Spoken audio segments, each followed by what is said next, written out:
अस्सलामुअलैकुम वरहमतुल्लाहि वबरकातुहू। उम्मीद है आप सब खैरियत, तंदुरुस्ती और आफियत के साथ होंगे। आप देख रहे हैं मेरा और अपना YouTube channel JJC by sir Jawad. मैं हूं जवाद अख्तर। आज की lecture video chapter number 3 first year maths की 3.4 एक्सरसाइज है। इससे पहले मैं आपको 3.1 और 2 करवा चुका हूँ। 3.3 थ्योरी है, वो नहीं करेंगे हम, अननेसेसरी अनइम्पॉर्टेंट एक्सरसाइज है। शुरू करते हैं आज का लेक्चर। बिस्मिल्लाहिर्रहमानिर्रहीम। काफ़ी कुछ मैंने आप लोगों के लिए पहले से सॉल्व किया हुआ है और ये वीडियो थोड़ी सी कट गई थी, ड्रॉप हो गया था, तो उस दौरान ये मैंने किया है। पेज नंबर 106 पे मौजूद है। इस एक्सरसाइज का टाइटल लगा दीजिएगा डॉट प्रोडक्ट और स्केलर प्रोडक्ट। डॉट या स्केलर प्रोडक्ट के क्वेश्चन है इसमें, और ये जो डॉट स्केलर प्रोडक्ट है ये हमने फिज़िक्स में भी पढ़ा हुआ है। सही है, पेज नंबर 106 है। शुरू के जो 4 क्वेश्चन हैं वो MCQs हैं। हम क्वेश्चन नंबर 5 से आगे तक करेंगे इंशाल्लाह। अब इसमें क्वेश्चन नंबर 5 जो है उसमें लिखा है find angle between vectors this and this. ठीक है, अब 2 वेक्टर्स जो दिए हुए इसको आप नाम दे दें A और B। सही, थ्योरी लिखें कि 2 वेक्टर्स के दरमियान एंगल निकलता कैसे है। 2 वेक्टर्स के दरमियान एंगल निकलता कैसे है, यानी अगर एक वेक्टर A है और दूसरा B है तो वो निकलेगा डॉट प्रोडक्ट से, यानी स्केलर प्रोडक्ट से। ये है उसका formula, A dot B dot AB cos theta. तो अब इसमें अगर थीटा क्वेश्चन मार्क है यानी कि एंगल, तो A और B अपॉन में चला जाएगा मैग्नीट्यूड। मॉडुलस का मतलब मैग्नीट्यूड यानी लेंथ ऑफ वेक्टर, तो कॉस थीटा इन्वर्स लेकर आ जाएगा एंगल। समझ में आई बात? यानी ये है थ्योरी ये कि अगर एक वेक्टर आपका A हो और दूसरा वेक्टर B हो तो उसके दरमियान का एंगल हो गया थीटा। तो ये डॉट प्रोडक्ट या स्केलर प्रोडक्ट से निकलता है। सही है, फॉर्मूला लिखिए आपने। ये ओरिजिनल भी लिख सकते हैं और डुप्लीकेट भी। डुप्लीकेट का मतलब है हम डायरेक्ट निकालना चाह रहे हैं।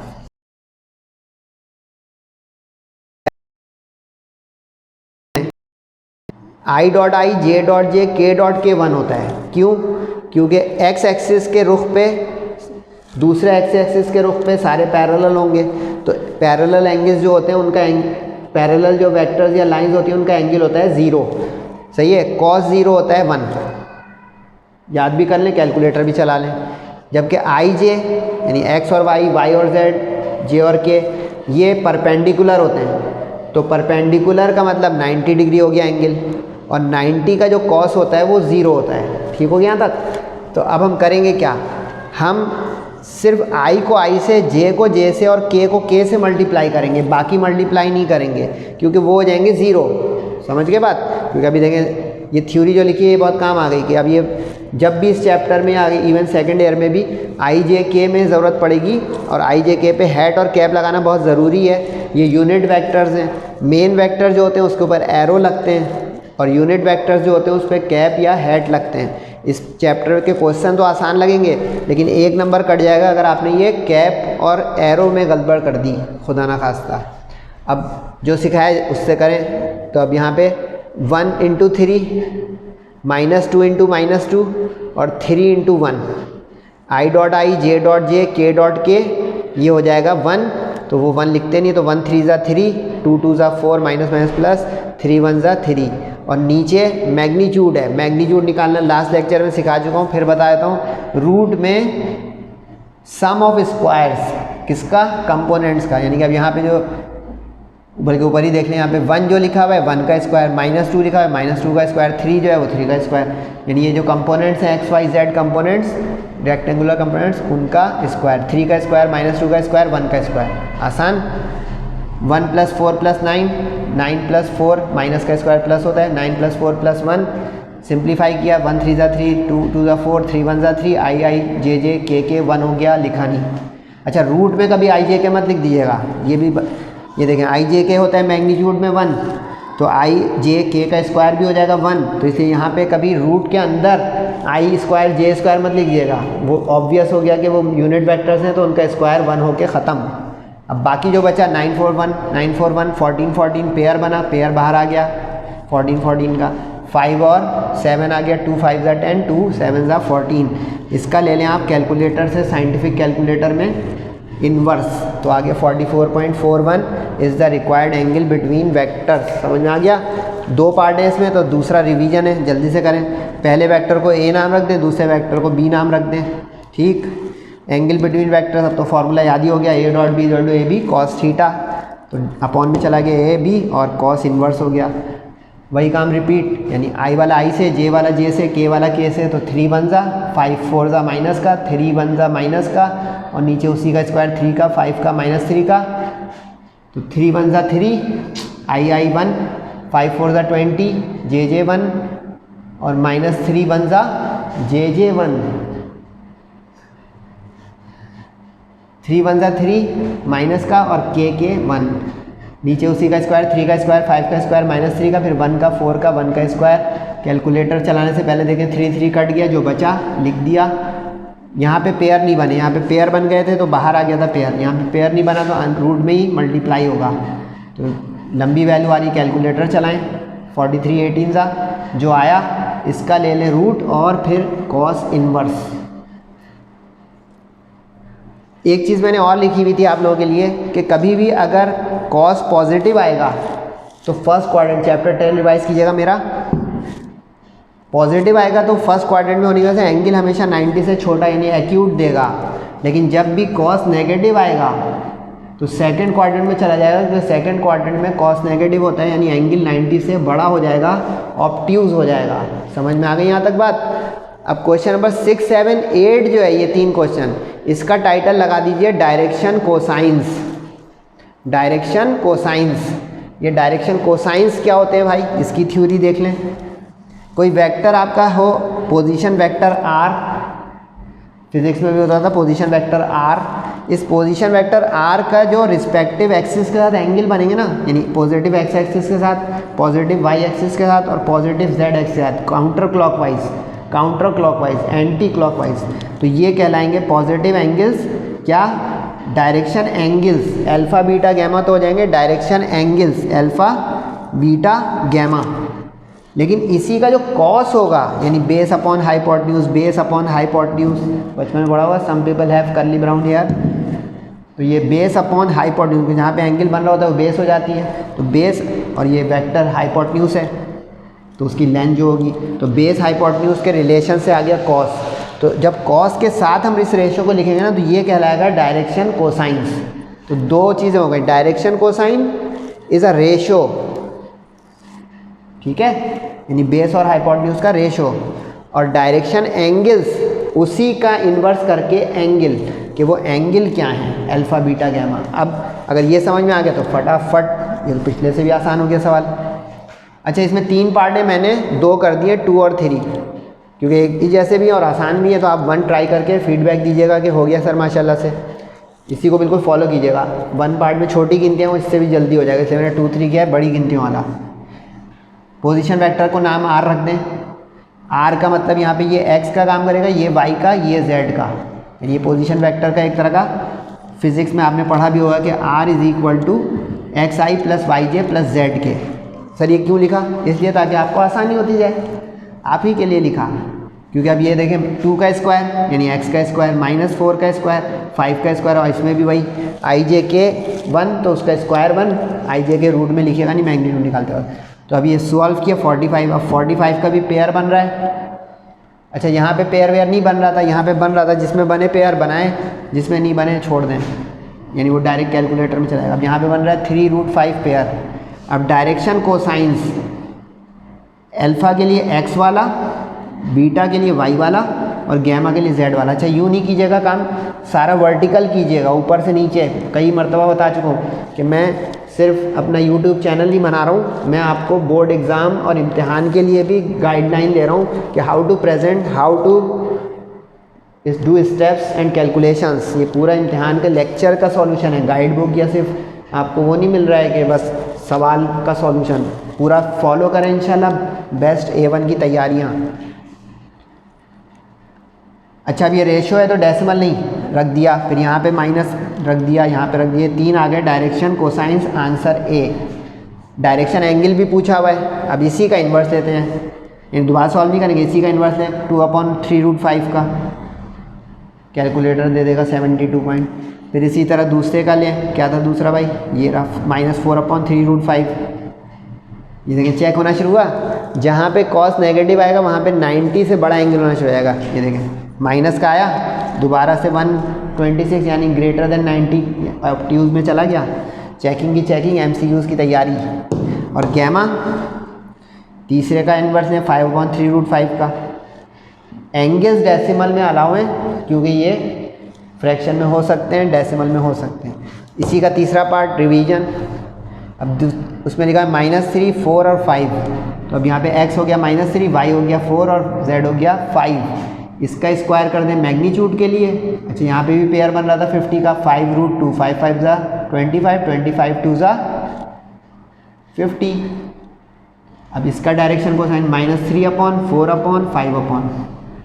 अच्छा, इसमें आखिरी वाला कट भी रहा है 5 से 5, यहाँ पे कोई नहीं कट रहा था तो सारे एज इट इज़ रहे 3√5, 3√5, 3√5। ओके, ये तो आ गया डायरेक्शन कोसाइंस। डायरेक्शन एंगल के लिए उसी का इन्वर्स मांगे कैलकुलेटर से साइंटिफिक।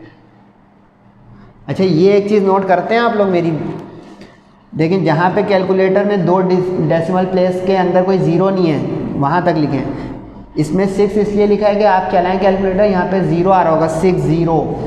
यहाँ पे देखिए 81 लिखा हुआ है, ये सब सीखने का होता है। यहाँ पे 0.1 का मतलब इसके बाद 0 आ रहा होगा स्क्रीन पे। यहाँ 0.55 लिखा हुआ है, ये पूरा ही राउंड ऑफ आ गया। और ये तो बड़ा कॉमन रेशो होता है, याद करें टेबल्स में होता है कि sin 45 1/√2, याद आया, cos 45 1/√2। तो ये हो गया आपका डायरेक्शन कोसाइंस और डायरेक्शन एंगल। 1 पार्ट इसका ट्राई कीजिएगा ज़रूर। क्वेश्चन नंबर 7, ये मज़ेदार सवाल है, छोटा सा है लेकिन इम्तिहान में आ सकता है, इंपॉर्टेंट। वो कह रहा है अल्फ़ा बीटा डायरेक्शन एंगल्स हैं। ये तीनों सवालों का टाइटल है direction cosines and direction angles. वो दे रहा है और कह रहा है कि sine square alpha, sine square beta, sine square gamma को 2 प्रूव कर दें। एक और फार्मूला लिखें, ये जहाँ मैं बॉक्स बना दूँ ना, समझिए ये फार्मूले हैं। ये बॉक्स बना दिए, फार्मूला है, ये बॉक्स बना दिए, फार्मूला है, समझ रहे हैं। ये आर करके जो लिख दिया, ये फार्मूले में बॉक्स बना दें। इस तरह ये एक आइडेंटिटी नहीं आई, इसको बॉक्स बनाइए, फार्मूला है, काम आएगा। लिस्ट बना दें एक जगह, रिवीजन में फ़ायदा। अब ये आइडेंटिटी है डायरेक्शन कोसाइंस की, cos square plus cos square plus cos square is 1, ठीक है। लेकिन वो कह रहा है साइन का प्रूफ करो, मिस प्रिंटिंग है क्या? नो, cos से साइन का रिलेशन ढूंढें, चैप्टर नंबर 10, फर्स्ट ईयर का चैप्टर 10, वरना 9-10 क्लास का, कि cos को sine square plus cos square 1 होता है, तो हमें अब cos को हटाना है, तो cos हो जाएगा 1 माइनस साइन स्क्वायर, ठीक हो गया। तो अब इस अल्फ़ा वाले में alpha 1 minus sine square, beta वाले में बीटा 1 माइनस साइन स्क्वायर, क्योंकि ये तो जर्नल आइडेंटिटी ना, theta theta. Cos square alpha होगा तो 1 minus sine square alpha, cos square beta होगा तो 1 minus sine square beta, cos square gamma होगा तो 1 माइनस साइन स्क्वायर गैमा। अब हो गया सवाल थ्रू। 1 1 1 ऐड होके 3 हो गए, साइन में तीनों में माइनस आ रहा है, माइनस निकाल लें, अंदर हो जाएगा प्लस, क्योंकि माइनस साइन चेंज करता है। 1 अपनी जगह रहा, अब 3 का इधर लाएँ -1, माइनस साइन वाले को ब्रैकेट को उधर ले जाएं, तो ये हो गया। अच्छा, अब लग रहा होगा ले जाएं उधर और लिखा हुआ इधर। जब दोनों साइड एक्सचेंज होती है ना बेटा, तो साइन चेंज नहीं होता। यानी मैंने बोला ले जाएं उधर और फिर घुमा के लिख दिया यूँ, तो साइन अनचेंज रहेगा। सिर्फ एक से दूसरी तरफ ले जाएंगे ना, सिर्फ उस चीज़ का फिर साइन चेंज होगा। जब पूरा शफल करेंगे आप तो साइन चेंज नहीं होगा, मैथ सीखें। तो इसलिए अब ये 3 -1 मैंने बोला यूँ लिख दिया, क्योंकि यूँ उल्टा लिखने कभी देगा 5 = x, तो अगला कहेगा बेटा यूँ लिखो x = 5, समझना है ये वाली चीज़। तो अब 3 - 1 2 यही प्रूफ करना था। कैसा? आखिरी सवाल में वो कह रहा है, आज का आखिरी नहीं है ये स्लाइड जो सामने नजर आ रही है उसका, इसमें कह रहे हैं 2 डायरेक्शन एंगल हम आपको दे रहे हैं 45 और 60, तीसरा आप बता दें। अगर ये बॉक्स समझ में आ गया है, ये मुझसे पहले कर लेंगे सर, वहाँ ना भी दिखाना सर, हम करते हैं। 2 दिए हैं तो अल्फ़ा बीटा हम सपोज कर लेंगे उसको, तीसरा चाहिए गैमा अननोन कर देंगे, पुट करेंगे, कैलकुलेटर चला लेंगे या दिमाग, आंसर आ जाएगा। फिर भी मैं मूव कर देता हूँ कि आप भी देख लें वहाँ क्या हुआ है।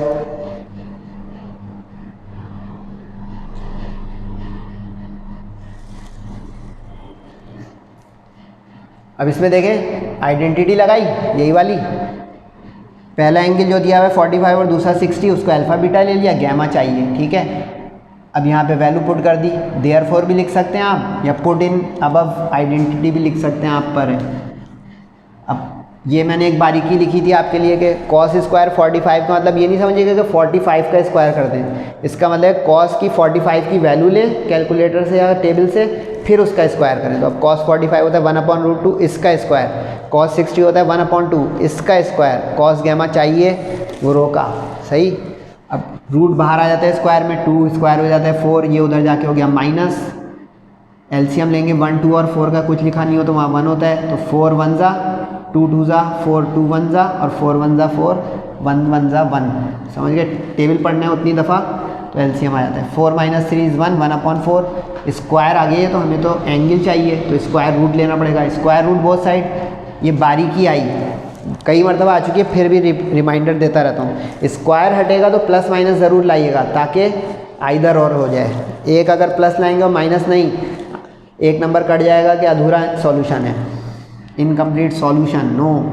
आपको माशाल्लाह पूरा पूरा करना है, पूरे पूरे नंबर लेने हैं। तो अब 1/4 का रूट लिया तो 1 का स्क्वायर 1, 4 जो है 2 का स्क्वायर है। अब आइदर यहाँ पे ये हो गया आइदर,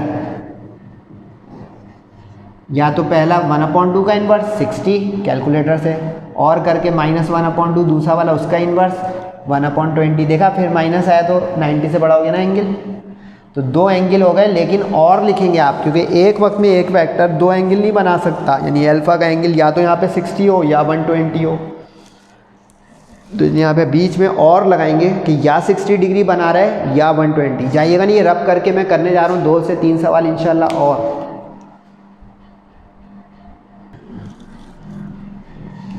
ये बकिया क्वेश्चन देख लें आज के लेक्चर के आखिरी। अच्छा, क्वेश्चन नंबर 9 और 11 मैंने एक जगह किया है और 10 इधर, क्योंकि मैं कैटेगरी वाइज पढ़ाता हूँ, आप लोगों को पता है। 10 में लिखा हुआ है calculate projection of A along B and B along A. Projection जो होती है ना अलॉन्ग, इसका ये मतलब होता है जैसे अगर ये बी वेक्टर है और ये ए वेक्टर है तो प्रोजेक्शन का मतलब ये हो जाएगा ए बी, यानी जो ए का शेडो या परपेंडिकुलर ड्रॉप हुआ बी की डायरेक्शन में। तो अब जिस के अलॉन्ग बोलेगा ना उसका हमें निकालना पड़ेगा यूनिट वेक्टर। और लास्ट लेक्चर में मैंने आपको बताया था, देखिएगा उसका फॉर्मूला वेक्टर अपॉन मैग्नीट्यूड, ये होता है यूनिट वेक्टर निकालने का उसूल। अब इसी तरह अगर ए वेक्टर होगा और बी के अलॉन्ग हमें उसका बी वेक्टर होगा और ए के अलॉन्ग उसका अगर हमें प्रोजेक्शन निकालनी होगी तो अब ये हो जाएगा बी ए। तो इसके लिए हमें ए का यूनिट वेक्टर, क्योंकि ए की डायरेक्शन में गिरा तो ए का यूनिट वेक्टर निकालना पड़ेगा ए अपॉन मैग्नीट्यूड ऑफ ए। अब ये अगर आपको थीम समझ में आ गई तो ये क्वेश्चन हो गया आसान। अब उसने कहा है कि ए वेक्टर हम आपको दे रहे हैं और बी वेक्टर भी आपको दे रहे हैं, आप प्रोजेक्शन बताइए। अब प्रोजेक्शन में ये तो मैंने बता दिया कि यूनिट वेक्टर, लेकिन मल्टीप्लाई किस चीज़ से करेंगे? जो ओरिजिनल वेक्टर है वो उसके साथ मल्टीप्लाई होगा, यानी कि अब ए की प्रोजेक्शन बी के रुख पर, ये देखें ए की प्रोजेक्शन बी के रुख पर, तो बी के तो यूनिट वेक्टर आएगा और ए गिरा है उसके ऊपर तो ए के साथ उसका यूनिट वेक्टर मल्टीप्लाई हो जाएगा, यानी एक फार्मूला बन जाएगा ये यूनिट वेक्टर ऑफ बी, क्योंकि ए की प्रोजेक्शन, अच्छा बी सबस्क्रिप्ट लिखेंगे, ए अलॉन्ग बी, बी अगर जो है उसके अलॉन्ग चाहिए तो बी सबस्क्रिप्ट बनेगा, यानी बी का यूनिट वेक्टर आएगा। और इसी तरह अगर ए बी अलॉन्ग ए करेंगे तो देखें ए का यूनिट वेक्टर आएगा, समझ गए, बी ए यानी B dot unit vector of A, और ए बी का मतलब A dot unit vector of B, समझ गए। डॉट निकालना भी मैंने सिखाया था आज ही के लेक्चर में, तो अब जल्दी से ए और बी का डॉट करें, सिर्फ आई वाले को आई से, जे वाले को जे से और के वाले को के से, बाकी हो जाएंगे 0। तो 1 3 ज़ा आई डॉट आई, -2 -1 ज़ा जे डॉट जे और 3 5 ज़ा माइनस के डॉट के, तो 1 3 ज़ा 3 हो गया, 2 1 ज़ा 2 हो गया, 3 5 ज़ा 15 हो गया और आई जे के 1 हो गया, बाकी के 0 हो गए, ठीक है। और नीचे अब बी का मैग्नीट्यूड, अलॉन्ग बी बोला है तो बी का मैग्नीट्यूड बी की यूनिट वेक्टर, सही है, क्योंकि डायरेक्शन बताने वाला अलॉन्ग वाला वेक्टर होता है, पैरेलल वाला वेक्टर होता है यूनिट वेक्टर, ओके। तो 3 का स्क्वायर, 1 का स्क्वायर, 5 का स्क्वायर, रूट में लिया 35 आ गया, ऊपर सॉल्व किया 3 + 2 5, 5 - 15 -10, तो ये ए अलॉन्ग बी आया, अब बी अलॉन्ग ए, एक ही में दोनों सवाल पूछे हैं, तो बी अलॉन्ग ए के लिए अब रिवर्स करना पड़ेगा, यानी ए का यूनिट वेक्टर। अब ए का unit vector A upon magnitude of A. अच्छा, आप लोग सोच रहे होंगे कि ये यूँ लिखा है, ये यूँ लिखा है, ताकि डॉट दोबारा ना निकालना पड़े। ये देखें ए डॉट बी, -10 आया ऊपर वाला हिस्सा, ये दोबारा यूज़ हो गया। अगर आप यूँ लिखेंगे तो कोई मसला नहीं है, A dot B is equal to B dot A. क्यों? कम्यूटेटिव लॉ होता है ये, तो कहते हैं कम्यूटेटिव लॉ। अगर आप लोग परेशान हैं, होना तो नहीं चाहिए उसूलन, अगर है तो आप इसको बी डॉट ए लिख दें कि सर ने जैसे कि बी का प्रोजेक्शन है तो उस तरफ करा, ए का है तो उधर होना चाहिए था। तो इसमें कम्यूटेटिव लॉ होने की वजह से order sequence does not matter. तो ये देखें, ये इससे फ़ायदा हुआ कि वही दोबारा रख दिया जो डॉट निकला हुआ है न्यूमरेटर वाला, और नीचे से मैग्नीट्यूड अब ए का निकलेगा क्योंकि ए की अलॉन्ग है। तो अब ए का मैग्नीट्यूड का मतलब इस 1 -2 और 3 का स्क्वायर, अब वो आ गया 9 4 और 1 करके प्लस स्क्वायर √14। अच्छा, projection is a ratio, ratio में निकालेंगे इसको हमेशा। प्रोजेक्शन इज़ अ रेशो कि कितना हिस्सा कितने हिस्से के साथ डिवाइड हो रहा है, और इसके साथ कोई एरो नहीं लगा दिया। रेशो अ नंबर, तो projection is the length. Projection एक तरह की होती है लेंथ, ये लेंथ है कि ये साया कितना लंबा बना, जो यहाँ से यूँ गिरा कितना लंबा साया बना, समझे? शेडो। अब दो पार्ट हैं, दूसरा आप लोग खुद कर लेंगे। इसमें अब 2 वेक्टर ए और बी ये दिए मैं, वही काम, ए की प्रोजेक्शन बी पर, देखिए रिपीट होने लग गया। बस आई आई जे जे के इसमें गलती ना हो, और आई जे के पे कैप ज़रूर लगाना, ये याद रखिएगा, बता दिए 1 नंबर कट जाएगा वरना। अब 2 1 ज़ा ऊपर देखें, 3 2 ज़ा ऊपर देखें, 2 1 ज़ा ऊपर देखें, और बी का मैग्नीट्यूड, तो बी का क्या हो गया 1 2 और 1 का स्क्वायर, ठीक है। अब सिंप्लीफाई करें तो आया 2 + 6 + 2 10, 10 अपॉन √6। अच्छा, इसमें भी एक चीज़ बता दूं, अगर ये 14 आया कुछ और आता कि पेयर बनता, जैसा अभी पिछला सवाल किया था, तो पेयर को बाहर निकालेंगे, नहीं बन रहा है तो डेसिमल नहीं करेंगे, सही है, डेसिमल नॉट अलाउड। ठीक है, अब 1-2 मिनट ले रहा हूँ, तो अंडरस्टैंडिंग टेक्स टाइम। अब बी अलॉन्ग ए, अब बी अलॉन्ग ए में ए डॉट बी और ए का यूनिट वेक्टर, मुख्तसर ये है कि जिस रुख पे आपकी प्रोजेक्शन जाएगी उस रुख का यूनिट वेक्टर चाहिए होगा और उसी का मैग्नीट्यूड। अब ए है तो ए का मैग्नीट्यूड, बी है तो बी का मैग्नीट्यूड, समझ गए? अब वही काम करें, बस अब ए का मैग्नीट्यूड, ए वेक्टर क्या था 2 3 2, तो 2 3 2 का स्क्वायर किया, सॉल्व किया, 17, इसके भी पेयर नहीं बन रहे आंसर। अब आप लोग सोचेंगे कि 10 के बाद 9 क्यों करा रहे हैं? अब ये देखिए दोनों एक जैसे हैं, वर्क डन के सवाल है। ये आ गया practical application of dot product, projection, उससे पीछे हमने किया डायरेक्शन कोसाइंस, उससे पीछे हमने किया एंगल बिटवीन वेक्टर्स। तो ये एक्सरसाइज पूरी थी स्केलर प्रोडक्ट की। टाइटल बन गया 3.4 का स्केलर प्रोडक्ट, यानी जिसको कहते हैं डॉट प्रोडक्ट।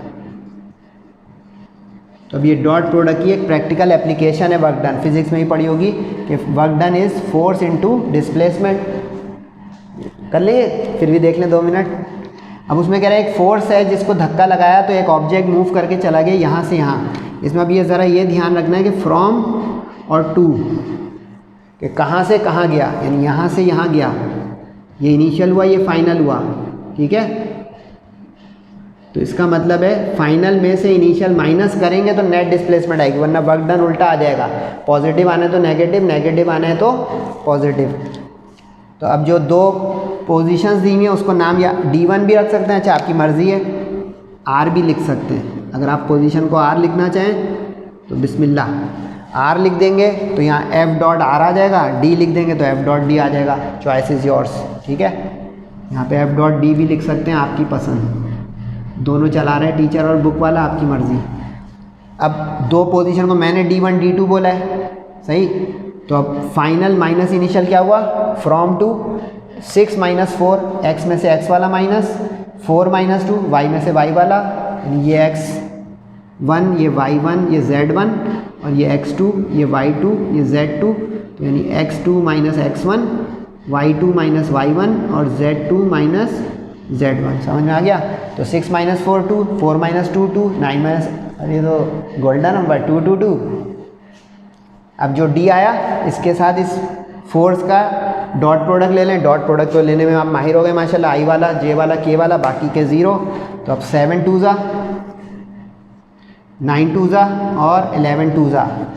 सही है, के जाते आते बता रहा हूँ, I dot I, J dot J, के डॉट के इज़ 1, इसलिए इसको तो हम दिखाते हैं, और बाकी जो है वो आई डॉट जे डॉट के डॉट के इज़ 0, इसलिए हम इसको नहीं दिखाते हैं। सही है, यानी ऑर्डिनरी मल्टीप्लिकेशन नहीं हो रही यहाँ। अब 14 1 ज़ा 14, 18 1 ज़ा 18, 22 1 ज़ा 22, प्लस माइनस किया 10 जूल लिख दीजिएगा याद दहानी के लिए कि work done is a scalar quantity and physical, तो जूल इसके यूनिट। आखिरी सवाल लंबा लग रहा होगा, है वही कहानी। कह रहे हैं वर्क डन मालूम करें जो एक फोर्स की बुनियाद पर एक बॉडी को मूव करती है B to A। सही है, और पोजीशन वेक्टर इस सवाल में उसने प्रिंट कर दिए हैं RARB। अच्छा, जिसमें वो प्रिंट कर देगा उसमें हम अपनी मर्ज़ी का सपोज नहीं कर सकते D या कुछ। अब जैसे इसमें नहीं था तो मैंने अपनी मर्ज़ी से नाम रखा D1, आप रख दें R1, लेकिन जिसमें वो खुद प्रिंट कर देगा वो हमारा डाटा बन जाएगा, उसको हम चेंज नहीं कर सकते। सही है, थोड़ा सा मूव कर दूँ, शायद आप लोगों को नज़र ना आ रहा हो। अब RARB इसने हेयर करके मैंने लिख दिया गिवन, यानी ये गिवन है। सही हो गया यहाँ तक। अब वर्क डन पूछ रहा है, इसमें ही वर्क डन पूछ रहा था। अच्छा, इसमें एक धोखा है, ज़रा ध्यान से ये वाले सवाल को ज़रा अच्छे से कीजिएगा। वो दे रहा है पहले A फिर B, नज़र आ रहा है, और उसने बोला क्या है, फ्रॉम B to A, यानी अब B इसका इनिशियल है और B से A पे जा रही है वो चीज़ धक्का खाकर। तो अब देख लें ज़रा, एक उल्टा किया, सारा काम ख़राब। B to A, तो देखें A में से B को माइनस करना पड़ेगा, बारीकी आ गई। A में से B को अगर उल्टा माइनस किया तो वर्क डन उल्टा आ जाएगा, यानी पॉजिटिव आने तो नेगेटिव, नेगेटिव तो positive. From A to B, no B to A सही लिखा बता, सही लिखा था, मैं खामा खाई में मिटा रहा हूँ। B to A सही है। अब B to A जो है A में से B माइनस करें। अच्छा, इसमें आई जे के दिए हुए, इसमें पॉइंट्स दिए हुए थे, पॉइंट्स दिए हैं तो देखें मैंने पॉइंट्स लिखकर फिर उसको आई जे के बना दिया, 2 2 2 2i 2j 2k। सही, इसमें ऑलरेडी आई जे के हैं, बने रहेंगे वो।